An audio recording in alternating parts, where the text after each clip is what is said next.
이 글은 1986년도에 발표가 돼가지고 뉴욕타임스의 30 넉주나 베스트셀러 1위에 올랐던 그런 조그만 책입니다. 책의 제목인데 이 책의 내용은 목사님이 목회 수상을 쓰신 거예요. 그 중에 그 서론에 보면 아주 제가 제일 좋아하는 글 중에 하나가 있는데 The Cradle of the Storyteller, 이야기꾼의 신조라는 그 글도 거기에 서론에 나오고요. 그 다음에 그 책의 제일 첫 장면이 제목이 바로 이렇게 내가 알아야 될 것은 유치원에서 배웠다라는 제목으로 이렇게 짧은 하루의 목회 수상을 썼습니다. 근데 그 수상을 쓰면서 목사님이 그런 얘기를 해요. 자기는 1년에 한 번씩 처음 1년을 시작하면서 New Year's Resolution처럼 새해 결단을 쓰는데 자기의 크레도, 신조를 쓴다는 거예요. 근데 신조를 쓰면서 이렇게 생각을 해보았더니 인생에 있어서 가장 의미 있는 삶을 내가 어디서 배웠나 하고 생각해 봤더니 대학원에서 배우는 거 아니고 뭐 박사 마지막 코스에서 배운 게 아니라 어렸을 때 아이들과 함께 모래성을 쌓으면서 놀면서 유치원에서 배웠다는 것을 깨달았다는 겁니다. 그러면서 오늘 그 내용들을 정리한 거예요. 여러분 보세요. 얼마나 심플합니까? 참 심플하고 단순하죠? 그 내용 전문을 제가 실어서 해석해 드렸는데 그걸 보면 너무나 심플하지만 이것이 인간의 가장 미닝풀하게 살아가는 방법이라는 겁니다. 여기에서 목사님이 주장하는 건 뭡니까? 우리가 살아가는데 어린 시절의 교육이 너무나 중요하다는 거예요. 삶의 기초를 쌓는 게 얼마나 중요한지 모릅니다. 어린 시절의 기초를 단단하게 쌓은 사람은 거기에 무엇을 올려놓든지 아름다운 것을 건설할 수 있어요. 그러나 기초가 부실한 사람은 올려놓으면 무너지고 올려놓으면 무너지고 올려놓으면 또 무너지는 거예요. 평생 무너지는 거예요. 인간의 마음의 성품의 기초가 단단하지 못한 사람은 평생 쌓다가 고생하는 거죠. 그러나 어렸을 때의 인생의 기초를 든든히 쌓은 사람은 무엇을 올려놓든지 아름다운 삶을 사는 거죠. 그렇기 때문에 가정교육이 가장 중요하다라는 겁니다. 가정교육이라고 하지 않았잖아요. 유치원 때 배웠다고 그랬잖아요. 그렇게 반문하는 분이 계실지 모르지만은 여러분 여기서 유치원 때 내가 배웠다는 것은 꼭 유치원에 가서 배웠다 이 얘기가 아니에요. 어린 시절에 유치원 시절에 아이들과 놀면서 그런 모든 것을 배웠다라는 거잖아요. 여기에서 우리에게는 엄청난 도전을 받게 됩니다. 다시 말하면 우리들의 가정교육은 어떠냐 이 말이에요. 우리 한국인들의 교육열은 세계 둘째가라면 서럽다 얘기를 다 합니다. 전에 이런 얘기까지 신문에 났었어요. 우리 한국에 있는 어머니들이 아이들이 영어 발음 잘하라고 혀를 수술한대.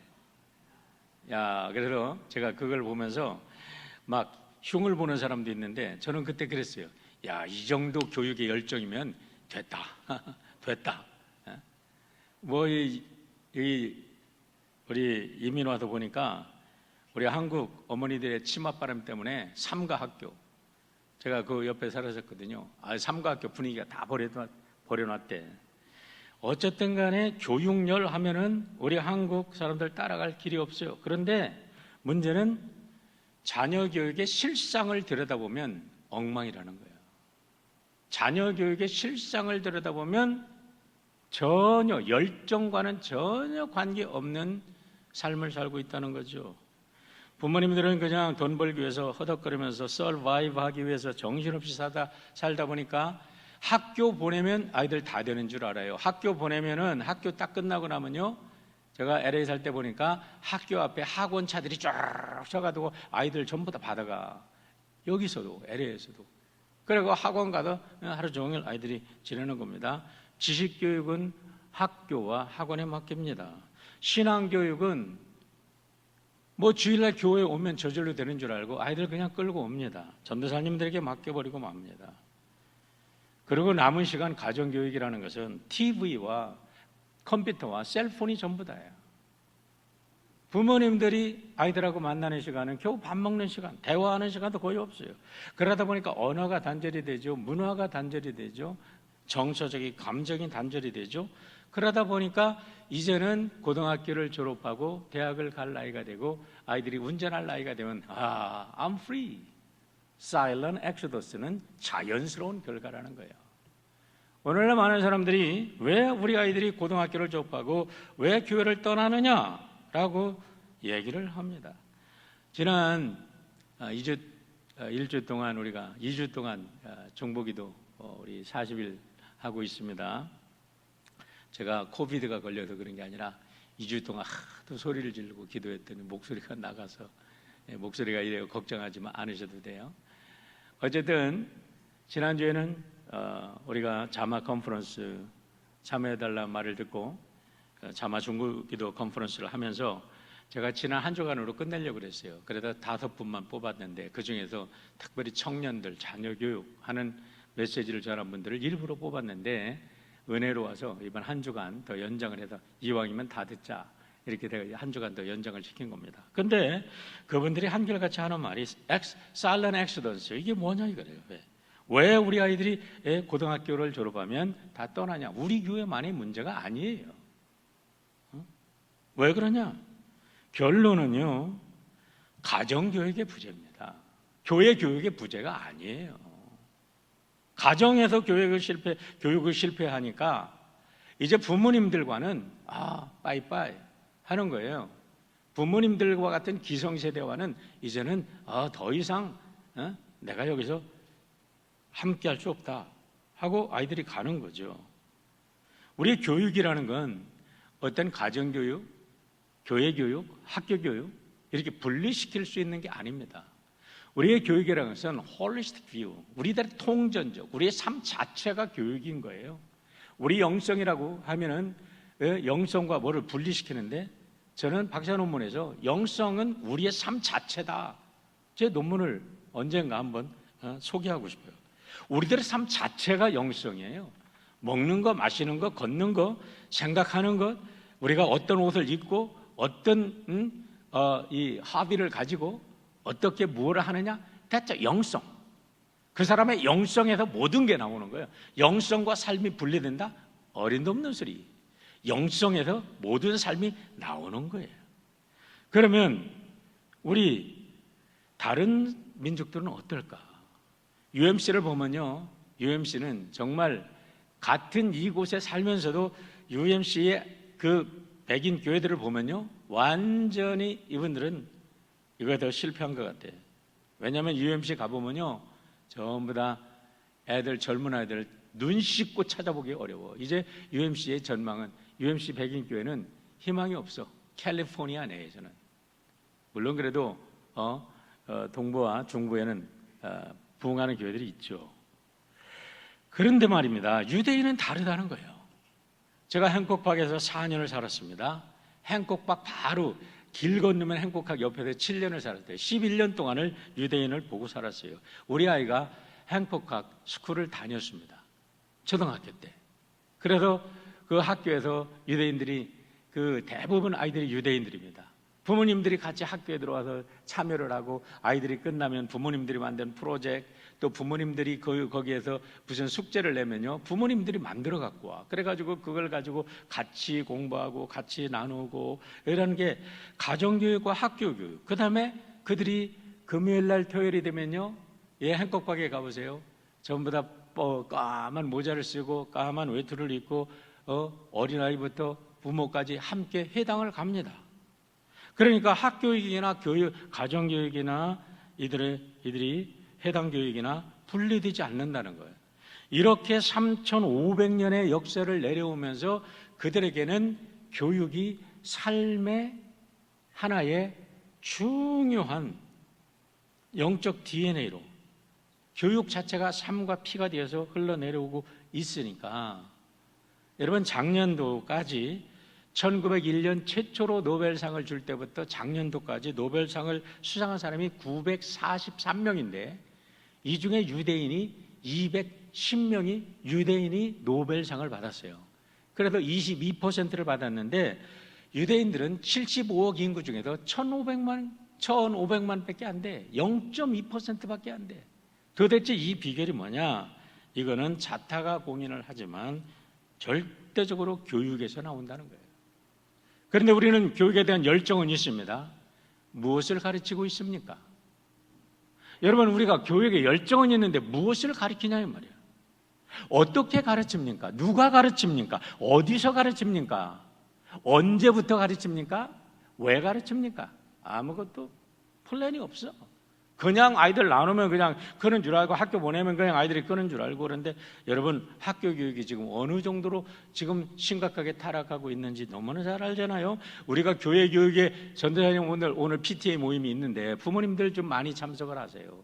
우리 아이들을 맡겨놨으면 우리 아이들이 어떤 교육을 받는지, 우리 전도사님, 아이들을 가르치는 전도사님은 어떤 분인지, 어떤 신학을 갖고 있는지, 어떤 생각을 갖고 우리 아이들을 가르치는지 좀 참여해서 적극적인 얘기도 하고 제안도 하고 토론도 하고 서포트도 해야 될 거 아닙니까? 그렇기 때문에 열정은 있는데 기독교 가정이나 불신앙 가정이나 50보 100보야. 그냥 돈만 많으면 좋은 학교 보내고 돈만 많으면 좋은 선생님 갖다 붙여주니까 애들이 거기에서 차이가 나는 거지. 신앙교육이 정말 하나님을 믿고 기도하는 가정하고 믿지 않는 가정하고 뭐가 차이가 나냐 이 말이야. 아무런 차이가 없다는 거죠. 그러나 달라져야 된다는 거예요. 성경은 달라져야 된다고 얘기합니다. 그렇기 때문에 오늘 본문을 해석하기 전에 유대인들의 독특한 교육 방법 세 가지, 굉장히 중심적인 세 가지 방법이 얘기 흐르는 게 있는데, 하나는 하브르타 방법입니다. 하브르타 방법이라는 것은 유대인들은 어려서부터 아이들이 둘씩 짝져서 무슨 토론을 하든지 무슨 주제를 공부를 하든지 아이들이 그 주제를 가지고 토론을 한다는 거예요. 그 주제를 가지고 아이들이 내가 뭐를 알아 니들이 토론하냐 그렇게 할지 모르면 아니라는 거죠. 아이들이 그걸 토론시켜 봅니다.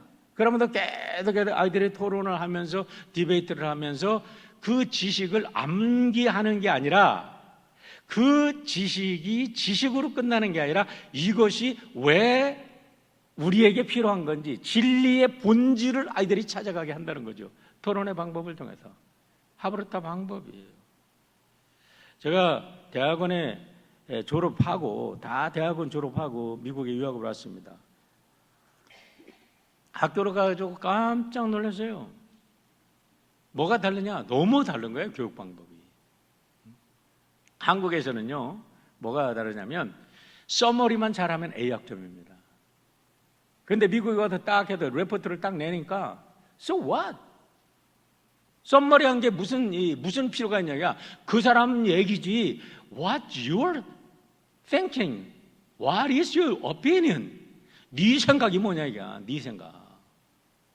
그래서 아무리 대가라고 해도 내가 그 대가가 이렇게 썼는데 나는 이렇게 생각한다, 나는 이 사람을 이렇게 크리틱한다 하고 자기 생각을 써내야 거기에서 A학점을 주더라니까. 깜짝 놀랐어요. 그리고 뭐 대학원이니까 대부분 디베이트를 하잖아요. 아마 10명쯤 앉아서 매일 디베이트 하는 거예요.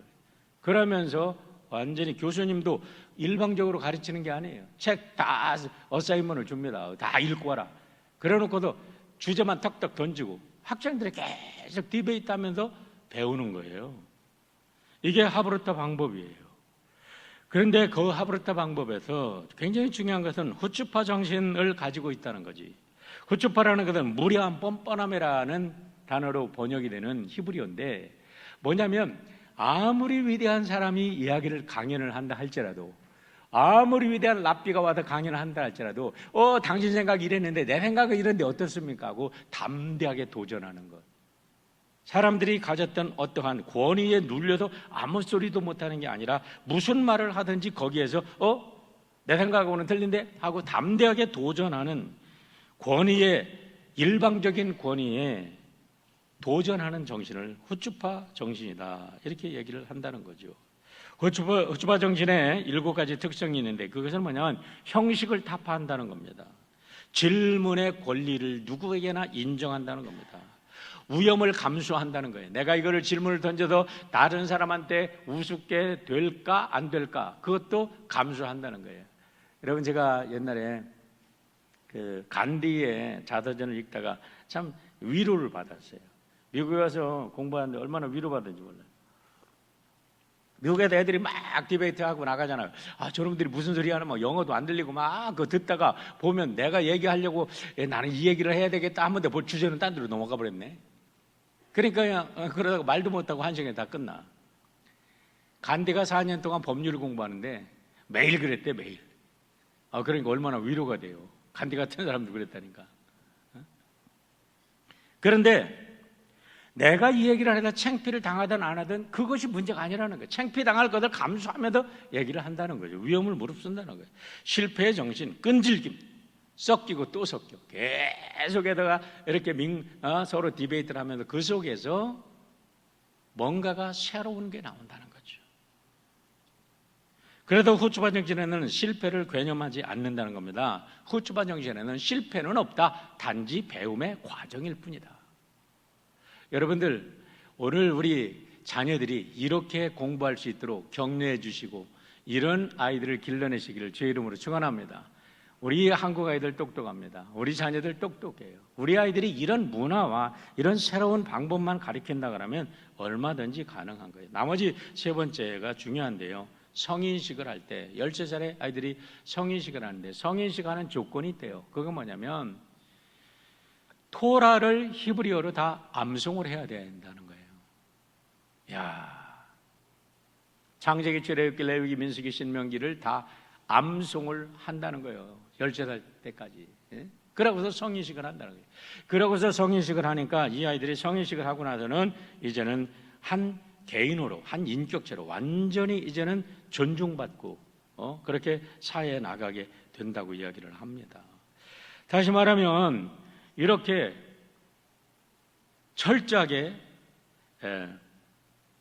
디베이트를 하고 또 이렇게 암송을 하고 이런 일들을 통해서 무슨 역사가 일어나냐면 뇌에서는요, 시냅시스들이 이렇게 계속해서 연결되고 확장된다는 거예요. 여러분, 저 그림이 무슨 그림이냐면 우리의 신경세포의 그림입니다. 저런 신경세포가 우리의 대뇌 피질에만 100억 개가 존재한대요. 그러니까 뇌 전체에는 수백억 개가 저런 신경세포들이 존재를 하는데 이 끝에 손처럼 생긴 것들이 연결되는 것을 뭐라고 하냐면 그 연결되는 부분을 시냅시스라고 이야기를 합니다. 그런데 머리가 좋은 사람일수록 시냅시스들이 잘 연결이 되는 거야. 머리를 쓰면 쓸수록 시냅시스가 연결이 되는 거야. 철학책을 읽고 고민을 하고 사람들하고 디베이트를 하고 막 애를 쓰고 그러면 계속해서 이런 것들이 연결돼 가지고 모든 사물이나 사건을 해석하는 데 있어서 3D, 입체적인 사고를 하고 입체적인 사물을 평가하고 볼 줄 아는 역사가 일어나는데 그런 것이 없으면 그냥 지식이 수평선으로 2D로 그냥 끝난다는 거예요. 평면으로 끝난다는 거예요. 그러니까 우리 아이들이, 우리의 자녀들이 여러분 공부하는 방식이 다른 거예요. 열정만 갖고 됩니까? 놀라운 예를 우리가 발견합니다. 누가복음 1장 46절로 47절을 보세요. 사흘 후에 성전에서 만난 그가 선생들 중에 앉으사 그들에게 듣기도 하시며 묻기도 하시니 듣는 자가 다 그 지혜와 대답을 놀랍게 여기더라. 누구 얘기예요? 예수님 얘기입니다. 예수님이 12살에 성전에 가서 랍비들하고 디베이트를 하는데 바로 이것을 뭐라고 해석하냐면 성인식을 하러 올라가신 거예요. 성인식을 하러 올라가셔가지고 랍비들과 함께 디베이트를 하는데 여러 가지 묻기도 하고 듣기도 하고 묻기도 하는데 랍비들이 예수님의 지혜를 듣고 깜짝깜짝 놀랐다는 거죠. 왜요? 이것이 어려서부터 이런 생활 속에서, 이런 토론 속에서 이렇게 담대하게 이렇게 도전하고 하는 생활 방식이 이게 몸에 배어서 이렇게 하브르타 방식과 흑추파 정신을 가지고 토라를 암송한 결과에서 토라를 가지고도 암송을 했으니까 뭐 예수님이 툭툭 던지고 또 얘기를 하고 그러니까 이렇게 놀랬다는 거죠. 이런 것이 오늘에 이어져서 어떤 걸로 이어지는지 아십니까, 여러분? 세계 최고의 벤처 기업을 성공시키는 사람들이 대부분 이스라엘 사람들이라는 거예요. 여러분들 이스라엘 친구들 보시잖아요. 사업하시는 분들. 벤처기업 수없이 창업됐다가 수없이 망합니다. 그런데 그중에도 제일 잘 나가는 기업들 지금 보세요. 뭐 페이스북이라든가 뭐 여러 가지들 보면 다 유대인들이 그 발상을 해서 만들었잖아요. 왜 그러냐? 이렇게 공부를 하고 이러한 학습 문화 속에서 자랐기 때문에 그렇다는 거죠. 그런데 중요한 것은 이 모든 바탕이 되는 것이 오늘 본문에 나오는 쉐마 교육이다라는 거예요. 쉐마라는 건 들으라는 소리입니다. 이스라엘아 들어라. 뭐를 들어요? 하나님의 말씀을 들어라. 그런데 왜 들어야 되느냐? 이 말씀을 듣고 행하면 너희들에게 행복하고 너희가 오래 장수하고 장구하고 젖과 꿀이 흐르는 땅에서 너희들이 잘 되고 크게 번성하리라 라고 말합니다. 여러분, 젖과 꿀이 흐른다는 땅이 이해가 안 돼요. 이해가 안 돼. 아니, 젖과 꿀이 흐르는 땅이라는데 가봤더니 여러분 정말로 그 10편 23편처럼 푸른 초장에 맑은 물이 절절 흐릅니까? 눈 씻고 봐도 다윗이 노래한 그런 땅은 없어. 이스라엘 땅에. 유대의 허벌판 광야야. 그런데 없지만은 너무나 없기 때문에, 너무나 바라볼 게 없기 때문에 하나님만을 바라보니까, 천지를 지으시는 하나님만을 바라보니까 하나님의 지혜가 나오고 하나님의 말씀대로 순종하니까 그 속에서 여러분 세계를 제패하는 정신 문화가 나오고 하나님의 말씀이 나오고 신앙이 나온 줄 믿으시길 바랍니다. 그게 젖과 꿀이 흐르는 거 아니겠습니까? 우리는 그들의 영혼의 양식을 지금도 먹고 있잖아요. 우리가 먹고 있잖아요. 유대인들이 남긴 영혼의 젖을 우리가 먹잖아요. 그게 젖 아닙니까? 우리들의 영혼의 양식이 되고 정신의 양식이 되고 우리의 삶의 가치 기준이 양식이 되는 게 젖과 꿀이 흐르는 것. 그 삭막한 곳에서 하나님을 바라보고 만들어낸 그 문화가 세상을 지금 점령하고 있지 않나 이 말이죠. 그러면서 들어라 이스라엘라고 얘기합니다. 뭐를 들으라? 세 가지로 말씀을 드리려고 합니다. 첫 번째는 하나님을 알라는 것입니다. 4절을 보면 이렇게 말합니다. 들어라 이스라엘, 우리 하나님 여호와는 오직 유일한 여호와시니라고 말합니다. 이 말씀이 무슨 말씀입니까? 이 말씀을 신명기 4장 15절과 연결해서 보면 이렇습니다. 여호와께서 호렙산 불길 중에서 너희에게 말씀하시던 날에 너희가 어떤 영상도 보지 못하였은즉 너희는 깊이 삼가라. Be careful to listen. Be careful to look. 너희들이 보고 듣는 것을 깊이 생각하라. 예? 조심해라. Deeply think하라. 이 말입니다. 뭐를 생각하라고요? 여호와는 오직 유일하신 창조자시라는 거예요. 그런데 유일하신 그 창조자는 물질로 만들어질 수 없다는 거예요. 영이시라는 거예요. 여러분, 하나님을 그래서 계속해서 신명기에도 얘기하는 게 뭐냐면 하나님을 어떤 형상화시키지 말아라는 거예요. 에스겔서를 연구하면서 제가 얼마나 은혜를 받았는지 몰라요. 에스겔서를 보면 1, 2장을 보면요, 하나님의 보좌가 어디에 있냐면 이 우주 위에 하나님의 보좌가 있어요.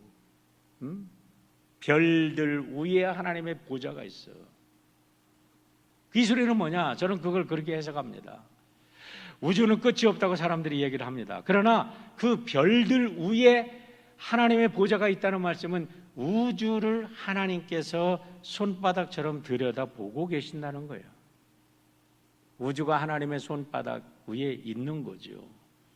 그 크신 하나님을 어떻게 우리가 우주에 있는 피조물과 아이덴티파이, 형상화할 수 있냐 말이에요. 형상하지 말라는 거죠. 그렇기 때문에 하나님께서는 그 영이신 하나님은 우리에게 당신을 계시하실 때 성령으로밖에는 계시를 하지 않아. 영으로 계시를 하시는 거야. 계시해 주셔야 아는 거야. 하나님이 우리에게 당신을 드러내 주셔야만 아는 거예요. 아멘입니까? 하나님이 당신을 드러내 주실 때만 아는데, 우리 선배 목사님이 재밌는 예를 들어서 설명해 가지고 제가 아직도 기억하고 있어요. 오래전에 경기 중고등학교를 졸업하고서 감신 졸업하고 미국에 오신 우리 선배님이 계세요. 근데 그분이 모시고서 말씀을 듣는데 그래요. 그분이 유학 오기 전에 영어 선생님을 잠깐 했답니다. 신학교 졸업하고 영어를 가르치는데 베이컨이라는 단어가 나와도 이제 베이컨을 실컷 설명을 했대요. 뭐 돼지고기가 어떻고 뭐 본인은 실컷 설명을 하고서 유학을 와서 식당에 가서 베이컨을 시켰더니 자기가 상상했던 거하고는 상상도 못하는 모양으로 딱 나왔다는 거야. 이게 베이컨이구나. 내가 순 엉터리로 가르쳤구나. 자기 혼자 이렇게 엉터리로 가르쳤다는 거지. 그러면서 자기는 그걸 갖다가 하나님의 계시가 뭔가 하면서 그걸로 설명을 하더라고. 계시는 보여줘야 되는 거예요. 감추었던 것을 revelation, 드러내 줄 때만 아는 거예요. 하나님이 뭐를 통해서 드러내 주세요? 일반 계시와 특별 계시를 통해서 드러내 주십니다. 일반 계시는 무엇입니까? 하늘의 모든 자연 만물을 통해서 드러내 주시는데 성령이 감동한 다윗이 이것을 이렇게 노래하고 있습니다. 하나님의 일반 계시를. 저는 이 말씀을 읽을 때마다 너무나 전율을 합니다. 어떻게 이렇게 아름다운 시를 쓸 수 있나? 그러나 어떻게 이렇게 아름다운 진리를 말할 수 있나? 시편 19편 1절로 4절만 읽어볼까요? 같이 한번 읽어보십시다. 하늘이 하나님의 영광을 선포하고 궁창이 그의 손으로 하신 일을 나타내는도다. 날은 날에게 말하고 밤은 밤에게 지식을 전하니 언어도 없고 말씀도 없으며 들리는 소리도 없으나 그의 소리가 온 땅에 통하고 그의 말씀이 세상 끝까지 이르는도다. 하나님이 해를 위하여 하늘의 장막을 베푸셨도다. 여러분, 다윗이 뭐를 묵상했어요? 하늘을 묵상했어요. 우주를 묵상했어요. 목동으로 양을 치면서 얼마나 많은 하늘을 올려다봤겠어요. 그러니까 집안에서 매일 뭐 훔쳐먹을 게 없나, 그것만 바라본 게 아니야. 그 넓은 광야에서 홀로 있으면서 그 밤에 늑대 울음소리, 뭐 곰, 뭐 별하별 뭐 그런 짐승 울음소리를 들어가면서 겁도 났겠죠. 그러나 하늘을 우러러볼 때 하나님이 자기를 품어주시고 지키시는 거예요. 하늘의 별들이 다 하나님의 영광을 선포하고 날은 날에게 말하고 밤은 밤에게 지식을 전하니 언어도 없고 말씀도 없지만 들리는 소리가 우주의 끝에서부터 끝까지 들리는도다. 와, 그렇게 우주를 묵상하는 이런 습관이 있으니까 이 속에서 위대한 음악가들이 나와요. 위대한 과학자들이 나와요. 위대한 문학가들이 나와요. 위대한 사상가들이 나오고 위대한 철학자들이 나오지. 바라보고 묵상하는 차원이 다른 거야. 이렇게 하나님의 말씀을 묵상하니까 하나님의 말씀 속에 우주가 들어있고 우주 속에 하나님의 말씀이 드러나 있고, 이런 속에서 아이들은 이렇게 배워가면서 이거를 암송하면서 아이들이 세상을 바라보니까 세상이 어떻게 보이겠냐 말이야. 그러니까 위대한 사람들이 나올 수밖에 없는 거야. 야, 공부해서 돈 벌어라, 공부해서 돈 벌어라, 뭐야 두어다. 아이고, 진짜 유치하기 짝이 없는 그런 소리만 하니까 공부해서 머리는 좋은데 올라가서 자기 것만 착복하려고 쌈만 하지요. 차원이 다른 얘기야. 하나님의 계시를 보라고. 특별 계시는 무엇입니까, 여러분? 하나님께서 말씀으로 당신을 계시해 줬어요. 말씀으로 세상을 창조하셨어요. 그런데 말씀이신 그 하나님께서 육신을 입고 이 땅에 오셔서 우리를 사랑하시는 것을 보여주셔서 예수 그리스도 그분의 삶 전체가 우리들에게는 특별 계시가 되는 줄 믿습니다. 이 모든 것을 우리가 영적으로 깨달아 알라는 거예요. 하나님을 알라. 하나님을 알게 되면 그 속에서 지혜가 생기고 그 속에서 능력이 생기고 그 속에서 나의 존재의 목적이 생기니까 여러분, 우리가 멋진 삶을 사는 거 아니겠습니까? 그러니까 젖과 꿀이 흐르는 거예요, 하나님을 알면. 두 번째는 하나님을 사랑하라는 겁니다. 5절 한번 읽어보세요. 너는 마음을 다하고 뜻을 다하고 힘을 다하여 내 하나님 여호와를 사랑하라. 여러분, 마음을 다하고 힘을 다하고 뜻을 다하고 뭐 이런 해석, 이런 뭐 뜻 해석도 하지만은 중요한 거는 하나님이 누구시라고요? 영이시라고. 영이신 하나님을 어떻게 사랑해? 영이신 하나님을 누가 사랑해? 어떻게 사랑하냐고. 보이지도 않고 잡히지도 않고 우리가 뭐 냄새 맡을 수가 있어요. 어떻게 사랑해? 그런데 사랑이라는 거는 미국 사람들은 그렇게 얘기합니다.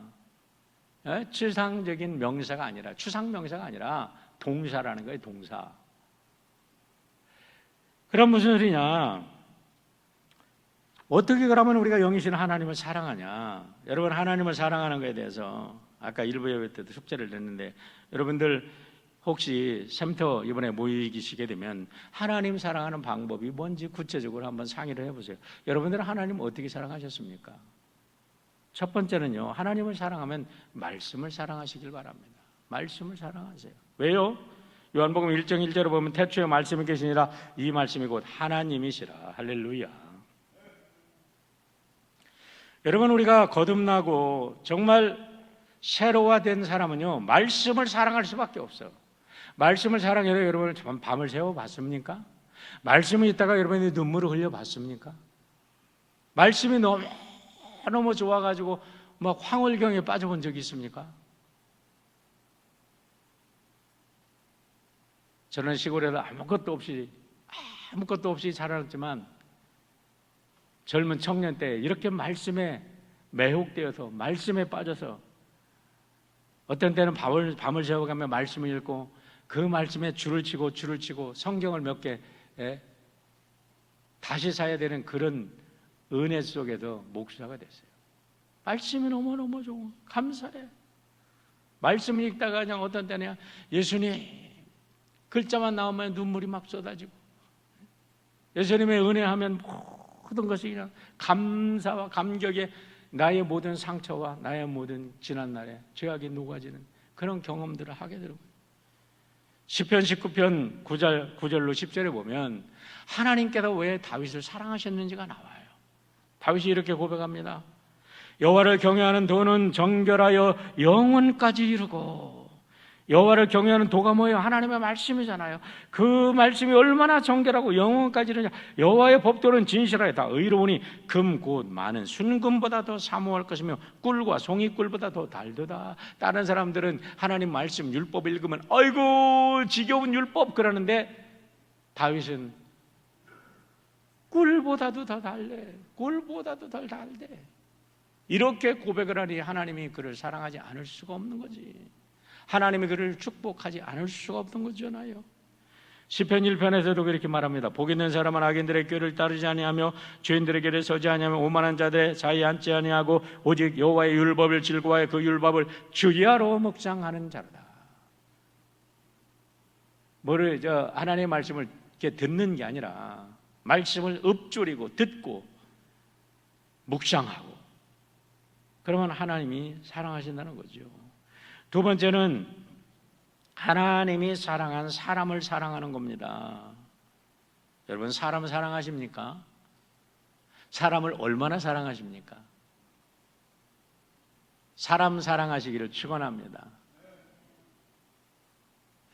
제가 미국에 와서 많은 사람들을 이렇게 보는데요, 하나님이 왜 백인들을 이렇게 축복하셨나, 뭐 이런 얘기하면 또 비난하는 사람도 있을 거예요. 뭐 인종차별이냐. 백인들이 못하는 짓도 있지만요, 진실한 크리스찬들을 보면요, 저 사람들 사람을 어떻게 저렇게 사랑하지? 정말로 사람을 사랑하더라고. 사람을 있는 그 자체 그대로 사랑하더라고. 깊이 사랑하더라고. 너무너무 감동해, 그런 분들 보면. 요한일서 4장 20절 보세요. 누구든지 하나님을 사랑하노라 하고 그 형제를 미워하면 이는 거짓말하는 자니 보로마 그 형제를 사랑하지 아니하는 자는 보지 못하는 바 하나님을 사랑할 수 없느니라. 형제를 사랑하라고, 가족을 사랑하라고, 자녀를 사랑하고, 가족을 이웃을 사랑하고, 친구를 사랑하는데 우리 한번 생각해 보세요. 나는 얼마나 지금 나의 가족을, 나의 사랑을, 나의 친구를, 나의 이웃을, 나의 동료를 사랑했었는가, 사랑하고 있는가. 세 번째는요, 여러분이 몸담고 있는 교회를 사랑할 수 있기를 주의 이름으로 축원합니다. 나 교회 사랑해. 그러지 말고 드림교회를 얼마나 사랑하십니까? 여러분들이 드림교회 교인이잖아요. 그러면 드림교회를 사랑해야지. 이 옆에 있는 교회 더 사랑하시면 그 교회로 가시라고. 괜찮아. 그 교회를 가서 더 그 교회를 사랑해요. 왜? 하나님이 좋아하시니까. 왜 여기 와서 불평하면서, 왜 여기 와서 사랑하지 못하면서 왜 문제를 일으켜? 리거러 목사님께서 세미나를 갔어요. 그 퍼포스 드리븐 처치 세미나를 갔을 때 내가 잊지도 못해. 리거러 목사님이 여기에 오셔가지고 공부하고 이제 여기 와서 개척을 하시는데 뭐 몇 명 안 됐었대요. 그런데 한 번은 척 스웬들 목사님 교회에서 한떼가 몰려왔더래. 막 교회가 막 배가 부흥한 거예요. 이제 너무너무 막 좋아가지고. 그런데 한 달쯤 지나니까 그 중에 그 몰고 온 사람이 사사건건마다 척 스웬들 셋, 척 스웬들 셋, 척 스웬들 셋 그러더래. 그냥 도저히 참지를 못해가지고 한참 지나다가 개라버려! 또 꺼져버려. 너 꺼져버려. 그랬더니 그 다음 주에 싹 몰고 나갔더래. 근데 척수인들 목사님이 뭐라 그러는 줄 알아요? 아니 저 릭 워런 목사님이, 여러분 그 세미나 가면 그 얘기를 또 하시는지를 몰라. 자기 목회 중에 제일 잘한 일이 그 일이래. 자기 목회 중에 제일 잘한 일이 그 일이래. 교회 사랑이 뭡니까, 여러분? 교회를 자랑하고 교회를 칭찬하고 교회를 세워야지. 왜 교회를 부숴? 그게 무슨 하나님 사랑이야?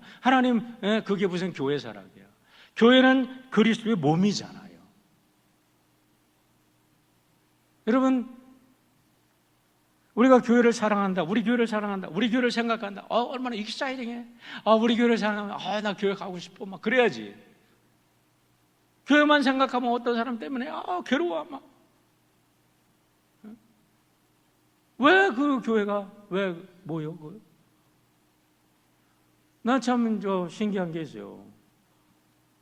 교회 생활하면 할수록 성숙하고, 교회 생활하면 사랑이 풍성해지고, 교회 생활하면 풍성한 열매들이 많이 맺어야 되는데 하면 할수록 문제가 많아. 참 이상하다. 하나님을 사랑하는 게 뭡니까? 여러분, 쓴소리도 약이에요. 자, 네 번째는 세상을 사랑하십시오.